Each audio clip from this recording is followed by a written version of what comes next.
하나님 말씀은 출애굽기 12장입니다. 먼저 유월절, 내가 피를 볼 때 너희를 넘어가리라는 유월절 절기의 시작이 되어지는 애굽의 열째 재앙에 대한 부분들을 우리가 나누고자 합니다. 하나님께서 보여주신 애굽의 10가지 재앙 중 실제로 이스라엘 백성에게 특별하게 준비하여 그 재앙을 면하게 하신 기적은 마지막 열째 재앙이 유일합니다. 다른 재앙은 하나님께서 친히 이스라엘 백성을 구별하여 주시고 다만 그렇게 행하시는 재앙을 이스라엘 백성은 그저 수동적으로 경험하며 목격했을 뿐이었습니다. 결국은 가만히 이스라엘 백성이 거하는 곳인 고센 땅에 있기만 하면 살 수 있는 재앙들이었습니다. 그러나 10번째 재앙은 근본적으로 달랐습니다. 하나님께서 사람의 생명을 직접 건드리시는 재앙이었고 재앙의 지역과 대상이 지난 9가지 재앙과 다르게 고센을 포함한 모든 애굽 전역에서 애굽 사람만이 아니라 이스라엘 백성도 재앙의 대상이 될 수 있던 재앙이었습니다. 하나님께서는 이 열째 재앙을 애굽 온 땅에 전무후무한 부르짖음이 있는 그동안 경험치 못한 재앙이 될 것을 말씀하셨습니다. 그리고 이스라엘 백성에게는 모세를 통하여 열흘 이상을 미리 앞서서 재앙을 면할 아주 구체적인 방법으로 시간, 장소, 대상 등 준비하여야 할 모든 조건을 다 갖춘 후 10번째 재앙에 임하게 하셨습니다. 이 열째 재앙을 이스라엘 백성들에게는 대대에 기념할 중요한 절기가 되게 하여 주셨습니다. 이렇듯 마지막 10번째 재앙에는 하나님께서 마침내 보여주고 싶으셨던 하나님의 영광과 하나님의 구원의 비밀을 다 담아 놓으셨던 것입니다. 그래서 10번째 재앙을 하신 후에 이 일에 대해서 설명하여 주시고 기념하게 하시고 이렇게 하신 것이 아닙니다. 10번째 재앙을 하나님께서 이미 계획하셨고 그렇게 하시기 전에 모든 기념하라고 하실 모든 것까지 다 미리 말씀해 놓고 10번째 재앙을 또 맞이하라고 하신 것입니다. 이 달을 너희에게 달의 시작 곧 해의 첫 달이 되게 하라 라는 의미로부터 시작하십니다. 출애굽기 12장 1절로 10절에는 여호와께서 애굽 땅에서 모세와 아론에게 일러 말씀하시되 이 달을 너희에게 달의 시작 곧 해의 첫 달이 되게 하고 너희는 이스라엘 온 회중에게 말하여 이르라. 이 달 열흘에 너희 각자가 어린 양을 잡을지니 각 가족대로 그 식구를 위하여 어린 양을 취하되 그 어린 양에 대하여 식구가 너무 적으면 그 집의 이웃과 함께 사람의 수를 따라서 하나를 잡고 각 사람이 먹을 수 있는 분량에 따라서 너희 어린 양을 계산할 것이며 너희 어린 양은 흠없고 1년 된 수컷으로 하되 양이나 염소 중에서 취하고 이달 열 나흔날까지 간직하였다가 해질 때 이스라엘 회중이 그 양을 잡고 그 피를 양을 먹을 집 좌우 문설주와 인방에 바르고 그 밤에 그 고기를 불에 구워 무교병과 쓴 나물과 아울러 먹되 날것으로나 물에 삶아서 먹지 말고 머리와 다리와 내장을 다 불에 구워 먹고 아침까지 남겨두지 말며 아침까지 남은 것은 곧 불사르라. 일반적으로 사람들이 사용하는 달력은 태양의 주기를 따르는 양력을 사용하거나 특별히 농사를 짓는 사람은 달의 주기에 맞춘 음력의 달력을 사용합니다. 그러나 이스라엘 백성은 이러한 달력과는 달리 그들의 유월절 절기에 맞추어 1년의 주기를 진행하는 유대력이 따로 있습니다. 그만큼 이스라엘 백성에게는 아주 중요한 의미의 절기가 바로 유월절인 것입니다. 이것은 하나님께서 이스라엘 백성을 애굽의 종살이에서 친히 구원하여 주사 다시 하나님의 백성의 신분으로 회복시켜 주신 그 날을 기념하게 하심으로 그 날을 이스라엘 민족의 첫날이 되게 하여 주신 것입니다. 그러면 왜 그 날을 그들에게 있어서는 역사적으로 바로 첫날처럼 기념하게 하셨을까요? 유월절 이후와 이전을 구분하게 하신 것이고 거룩한 하나님 백성으로서의 새로운 삶의 시작을 역사로 기록하게 하신 것이며 이스라엘 백성의 정체성이 근본적으로 바뀌어진 것을 스스로 알 수 있게 하여 주신 것입니다. 유월절의 시작은 그 날에 있었던 실제 일어난 역사적 사건부터 시작되었습니다. 이것은 애굽에 일어났던 10번째 재앙이었던 것입니다. 하나님의 창조의 기적이기도 하고 이스라엘에게는 구원의 날입니다. 이스라엘 백성들이 그 날을 중심으로 비포와 애프터가 보이게 하셨습니다. 애굽의 종된 백성에서 거룩한 하나님의 백성으로 다시 회복되어져서 애굽의 종된 삶의 역사가 아니라 거룩한 하나님의 백성의 삶의 새로운 역사의 시작이 되게 하신 것입니다. 그날부터 날짜가 계수되기 시작해요. 그들에게 의미는 그런 것입니다. 그래서 비포와 애프터가 있도록 그 날을 첫 달이 되게 하셨다라는 말씀으로 의미를 이스라엘 백성들에게 있어서 달리 하게 하신 것입니다. 하나님께서는 모세를 통하여 이스라엘 백성들에게 하나님께서 행하실 일을 달이 시작하는 첫날부터 계수하여 그 달 열흘에 각자 집에서 1년 된 흠이 없는 양이나 염소의 수컷을 취하게 하셨습니다. 그리고 그 어린 양의 수량은 각자의 집에서 하룻밤 사이에 다 먹을 수 있는 분량이 되도록 하셨습니다. 만약에 사람의 숫자가 많으면 많은 수대로 어린 양을 준비하고, 만약에 사람의 숫자가 적으면 이웃과 함께 해서 어찌하든 다음날 아침까지 남겨두지 않고 다 먹을 수 있는 분량을 계산해서 사람을 모으면 되었습니다. 자, 어린 양을 준비하고 그 다음에 그에 맞는 사람들을 모으게 한 것이에요. 어린 양은 한 사람이 그 양 한 마리를 다 먹을 수 없잖아요. 그러면 그 양 한 마리를 가지고 다 먹을 수 있는 분량이 되었어요. 근데 우리 가족 식구가 뭐 4-5밖에 안 돼. 5명이서 한 마리를 다 먹을 수 있어? 먹을 수 있으면 그렇게 해도 돼요. 혹시 우리 집에는 자녀도 없고 해서 부부와 나밖에 없어. 그럼 어떻게 해야 돼요? 이웃집과 함께 해서 양 한 마리를 가지고 다 그 밤에 먹을 수 있을 만큼의 사람. 근데 우리 집은 10명도 넘는 대식구야. 그러면 한 마리 가지고 모자라. 그러면 2마리 잡으면 돼. 무조건 한 마리 개념이 아니라 먹는 사람의 숫자에 따라서 계수해서 양의 숫자는 그렇게 수량을 정하면 되고, 단 그 먹어야 될 양은 1년 된 흠없고 수컷된 양이나 염소 중에서 하면 되는 것이었습니다. 이렇게 백성들은 열흘 동안의 유월절 어린 양을 함께 먹을 사람들을 결정하고 또 그에 필요한 염소나 양을 찾게 하신 것입니다. 이달의 첫 달이 되게 하는 날부터 하나님께서 미리 준비하게 하신 것이에요. 자, 앞으로 그 일은 있을 텐데 지금부터 10번째 되는 날까지 열흘 동안 너는 어린 양을 찾아. 그리고 함께 먹을 수 있는 사람을 정해.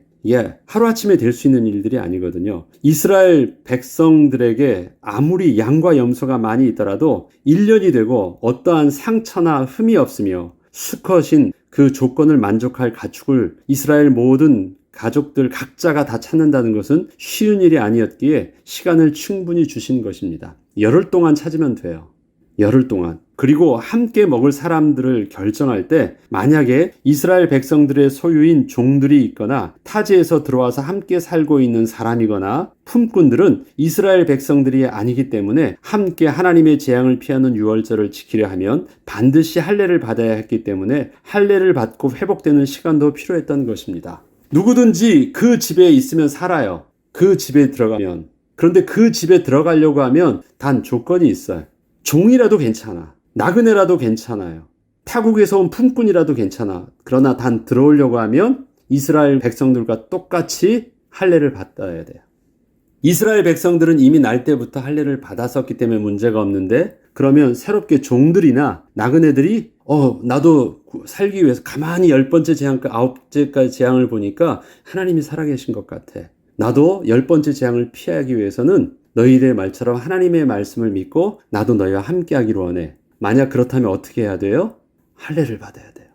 그러면 그 할례를 받고 최소 일주일 이상은 회복을 해야지만 사람이 정상적으로 움직일 수 있어요. 열흘간의 기간은 찾는 기간이기도 했고 회복되는 기간이기도 했습니다. 이건 무엇입니까? 누구든지 하나님의 말씀에 순종해서 온전히 그 말씀대로 따른다고 하면 예외됨 없이 다 살릴 수 있는 모든 시간과 모든 것 충분하게 할 수 있도록 시간과 모든 여건을 다 허락하여 주셨습니다.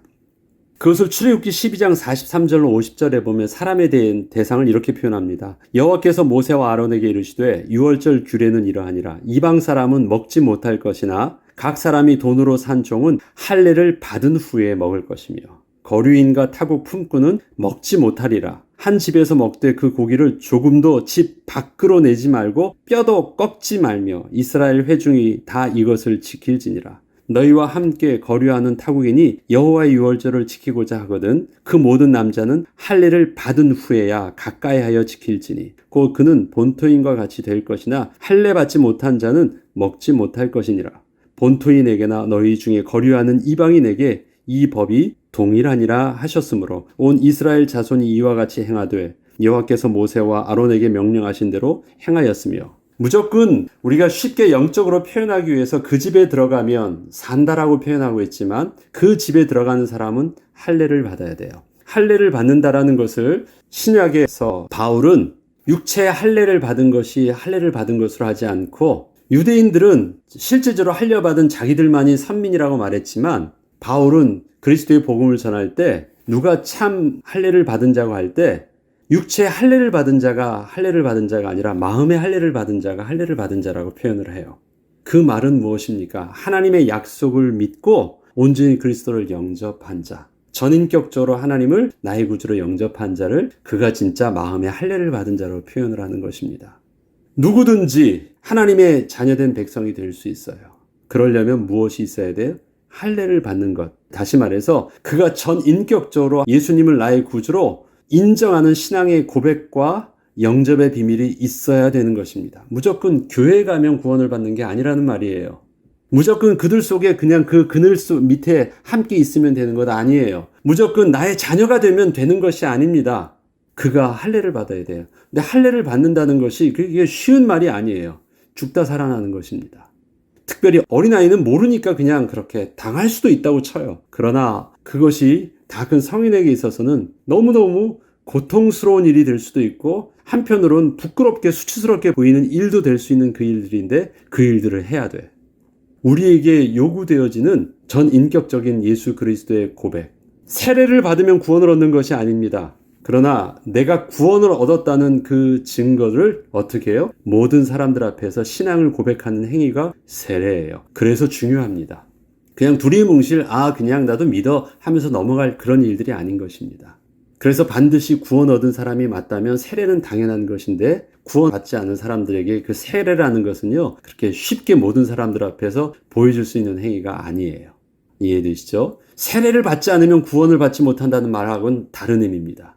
그리고 이렇게 준비가 되었다면 나흘간 잘 간직하고 있다가 나흘째 되는 날 저녁에 그 양을 잡고 그 피를 함께 먹을 그 집의 좌우 문설주와 인방이 바르고 그 집에 들어가 함께 먹고 함께 밤을 새는 것입니다.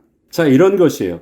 열흘간 준비합니다. 그러면 이젠 사람과 그 다음에 함께 할 어린 양은 준비가 되었어요. 그런데 그 양을 나흘간 상처나지 않게 잘 보관하고 있다가 나흘째 되는 그날 저녁에 잡는데 어디서 잡고 그 잡아서 나온 피를 어디다 바르냐면 함께 먹을 집에, 혹시 오늘 우리 집에 이웃집과 함께 또 먹는다 그러면 이웃집엔 안 발라도 돼. 함께 먹을 그 집에만 바르는 것입니다. 그래서 그 집에 들어서 나흘째 되는 날 저녁에 잡습니다.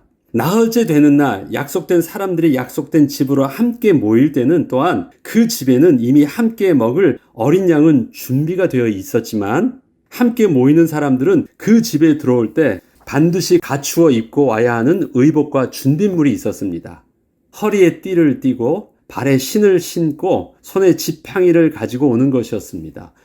이것을 혹시 준비가 안 된 사람이라면 4일 동안 옷과 신발과 띠와 지팡이들을 다 준비하고 가야 돼요. 어린아이까지. 모든 사람이 다 그렇게 하고 가야 되는 것입니다. 일반적인 잔치와 만찬이었다면 오히려 편한 복장으로 모이는 것이 맞을 텐데 먹자마자 바로 여행을 떠날 수 있는 복장을 갖추고 오게 하신 것입니다. 이렇게 준비하는 과정을 보면 이스라엘 백성들은 분명히 그 열째 재앙이 무엇인지를 분명히 알고 하나님 말씀을 순종함으로 아주 신중하게 준비하였던 것이고 그렇게 사람들을 모으고 그렇게 모든 의복을 갖추어 입고 그 날을 맞이한 것임을 알 수 있습니다. 10번째 재앙에 대한 의미와 일어날 사건들을 이미 이스라엘 백성들은 알고 그것에 대해서 굉장히 진지하고 사실적으로 준비하면서 거의 보름간을 그렇게 진행하고 있었습니다. 분위기가 예사롭지 않아요. 또 조용하게 그 일들을 차분히 준비하고 있습니다. 다음으로 어린 양을 먹는 방법도 고기를 불에 구워 누룩을 넣지 않고 구운 떡과 쓴 나물과 아울러 먹되 한 손에는 지팡이를 잡은 채로 아주 급하게 먹게 하셨습니다. 자, 지팡이를 놓지 않아요. 지팡이를 한 손에 잡습니다. 그리고 먹는데 굉장히 급하게 먹으래요. 마치 그 다음에 즉시 뭐 할 일이 있는 것처럼 급하게 먹으래요. 그리고 하나도 남김이 없게 하라 하셨습니다. 혹시 아침까지 남은 것이 있다면 그 아침에 전부 불사르게 하셨습니다. 전혀 절대 남기면 안 돼요. 다 먹어야 돼요. 그리고 반드시 구워 먹어야 돼요. 삶아 먹으면 안 돼요. 이러한 과정을 보면 하나님께서는 그동안 400년이 넘게 살아온 고센 땅에서의 삶에 더 이상 내일이 없게 하신 것입니다. 만약 그 집에 머물러 있는 것이라면 오늘 먹던 것 남겨두고 잘 보관하였다가 내일 먹으면 됩니다. 그러나 더 이상 고센 땅에서의 내일은 없는 것이기에 하나님께서는 즉시로 이동할 준비를 하게 하신 것입니다.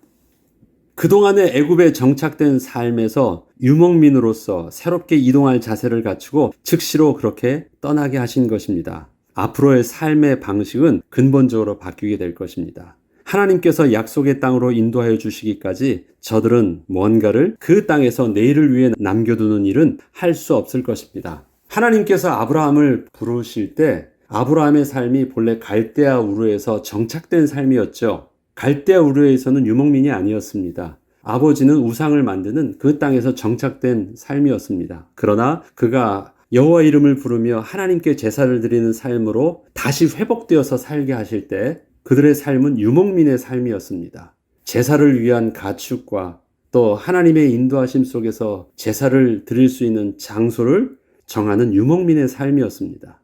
그렇게 살다가 다시 하나님께서 요셉을 통해서 야곱의 모든 가문을 또 애굽 땅 고센 땅으로 갈 때는 그러한 유목민의 삶에서 조금 벗어나서 애굽에서 가축을 길렀지만 그 고센 땅에서 유목민처럼 살지 않아도 되는 땅에서 살았습니다. 모든 것이 가축을 기를 수 있는 땅이었지 그들이 나그네처럼 움직이는 그런 땅이 아니었습니다. 그래서 그들은 정착된 삶을 그곳에서 살았고 그러다 보니까 결국은 400년이 지나면서 그들의 삶은 이제 뭐가 됐습니까? 노예의 삶으로 완전히 바뀌었어요. 본래 하나님의 백성의 삶이 아니었습니다. 하나님께서 은혜를 주지 아니하시면 살게 하셨던 그런 삶의 방식과 또 하나님께 온전하게 예배를 드리는 제사의 방식으로 살 수 있는 방식이 아니었어요. 그들은 그 삶의 방식을 정체성을 잃어버리고 살다가 이제 다시 회복되게 하신 것입니다.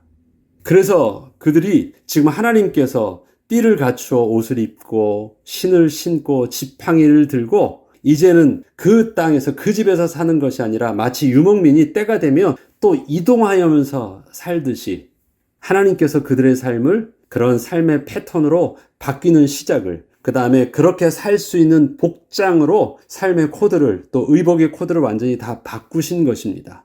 그것이 바로 그 사건, 유월절 사건으로 인해서 근본적으로 비포와 애프터가 바뀌게 하신 삶의 방식이기도 하셨고 또 삶의 모습이기도 하신 것입니다. 그동안에 애굽에 정착된 삶에서 유목민으로서 새롭게 이동할 자세를 갖추고 즉시로 그렇게 떠나게 하신 것. 앞으로의 삶의 방식은 이렇게 근본적으로 바뀌게 할 것입니다. 하나님께서 약속의 땅으로 인도하여 주시기까지 저들은 뭔가를 그 땅의 내일을 위해 남겨두는 일은 할 수 없을 것입니다. 저와 여러분들에게 구원을 얻게 하실 때 우리의 구원은요, 회복되는 축복입니다. 본래 하나님의 자녀로 회복되는 것이 구원입니다. 저희 구원은 없던 것이 있는 것이 아니에요. 그게 본래 하나님의 자녀된 모습이었습니다. 그런데 잃었던 것을 다시 회복시켜 주신 삶입니다. 그런데 우리가 구원 얻었을 때 그 구원 얻은 삶의 방식은 어떻게 살라는 것이에요? 사람이 떡으로만 사는 것이 아니라 오직 여호와 입에서 나오는 하나님의 말씀으로 너 하나님의 자녀가 되었으니까 이제 넌 이렇게 살아야 돼. 새로운 삶의 방식을 요구한 것이 아니라 너 그게 본래 너의 삶의 모습이었어 라고 말씀하시는 것이 우리가 신앙생활로 해야 되는 삶의 모습인 것입니다.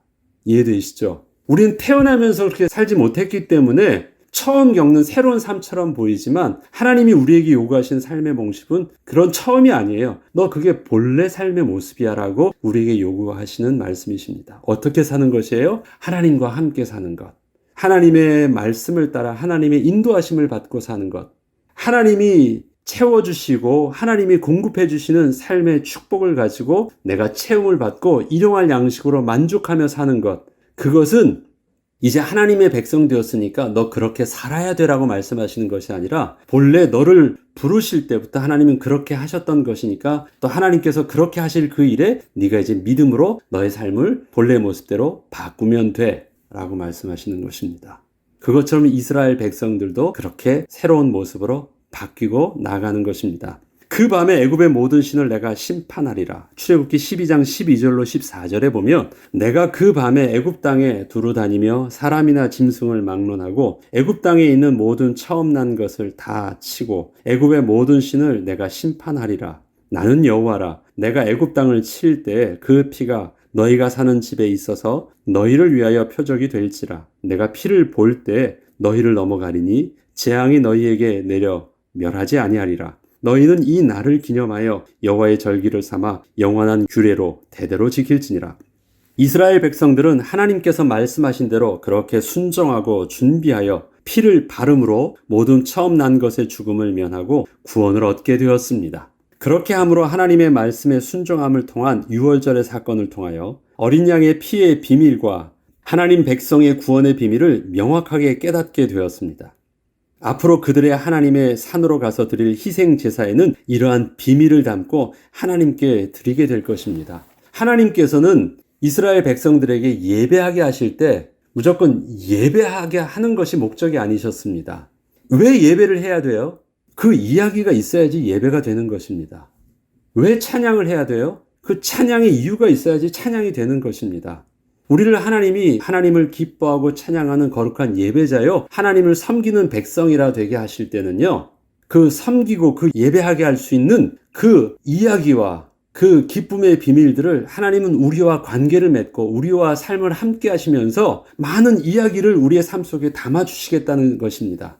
하나님의 복이 우리에게 있기 때문에 그 이유가 섬기는, 찬양하는 이유가 되게 하신 것이에요. 그렇다면 이스라엘 백성들을 하나님의 산에 부르셔서 그들이 너희가 이곳에 와서 나를 섬기게 될 것이다 라고 말씀하실 때는요, 하나님은 이미 그들이 찬양할 수 있는 내용들을 그 전에 많은 이야기로 남겨두시고 부르시게 된다는 것입니다. 그러면 그때 나와서 섬기게 될 때 너희가 내가 누구간데 라고 지금 말하고 있는 그 모세에게 이 말씀을 하셨던 것이거든요.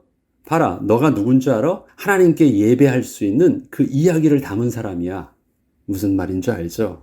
내 속에서는 하나님이 함께하여 주셔서 구원받은 증거, 은혜 받은 증거가 있는 사람, 그것이 이스라엘 백성이래요. 그것이 모세였어요. 그래서 내가 하나님께 나아갈 때는 무조건 가서 형식적으로 제사만 드리는 것인 줄 알았는데 못하고 있어요, 내가? 하나님께 나아가서요, 찬양할 수 있어요. 하나님, 내가 하나님께 이렇게 나와서 할 말이 있어요. 찬양할 수 있어요. 그런 내 모습을 보니까 뭐가 돼요? 아, 내가 구원받은 하나님의 백성이라는 것이 이러한 것이구나. 그때 알게 돼요. 저와 여러분이 예배를 드려요. 왜 예배를 드릴 수 있을까요? 이야기가 있으니까. 구원받은 이야기가 있으니까. 은혜 받은 이야기가 있으니까. 오늘도 나에게 함께 해주셨던 이야기가 있으니까. 내가 왜 예수님을 전해요? 예수님을 전해야 되는 그 예수님에 대한 이야기가 있으니까. 그것이 우리의 백성의 비밀입니다.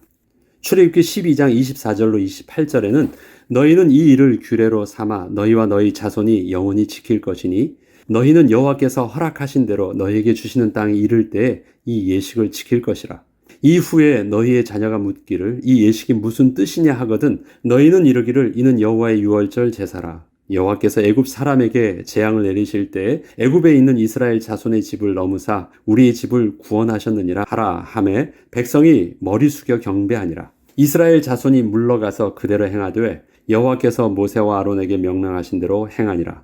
이스라엘 백성들은 10번째 재앙을 겪고 난 후에 이 날을 기억하여 감사함으로 기념하라는 하나님의 말씀을 들은 것이 아니었습니다. 아직 그 재앙이 있기 전에 미리 이러한 일이 있을 것이고 이렇게 행함으로 이러한 구원을 받게 될 것이니 너희는 그 구원을 받은 후에 계속해서 후대들에게 가르치고 함께 유월절로 기념하라 하신 것입니다.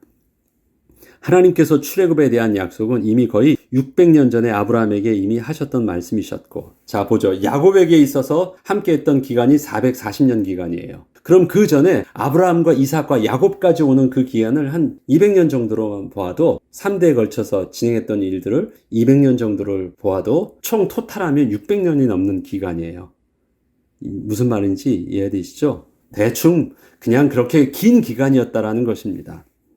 그렇게 말씀하셨고 내리셨던 결론이셨습니다. 그러나 이것을 현재 이스라엘 백성의 입장에서는 아직 일어나지 않은 미래의 사건입니다. 하나님은 이미 거의 600년이 된 미래에 결론낸 사건을 아브라함에게 약속하실 때 결론낸 사건이었지만 그렇습니다. 그런데 하나님께서는 이스라엘 백성들에게 하나님의 약속을 이미 이루어진 사실로 믿고 그렇게 준비하며 그렇게 순정하라고 하신 것입니다. 그리고 이스라엘 백성들은 그대로 행했고 그러한 유월절 축복의 첫 번째 주인공이 되었던 것입니다. 우리에게 약속하신 영원한 하나님 나라의 언약도 이미 하나님께서 결론으로 확정되어진 것입니다. 이것을 우리 신학적 용어로는 늘 말씀하셨죠. already. 이미 이루어진 사건이에요. 우리의 구원은. 그리고 하나님 나라는. 그러나 not yet.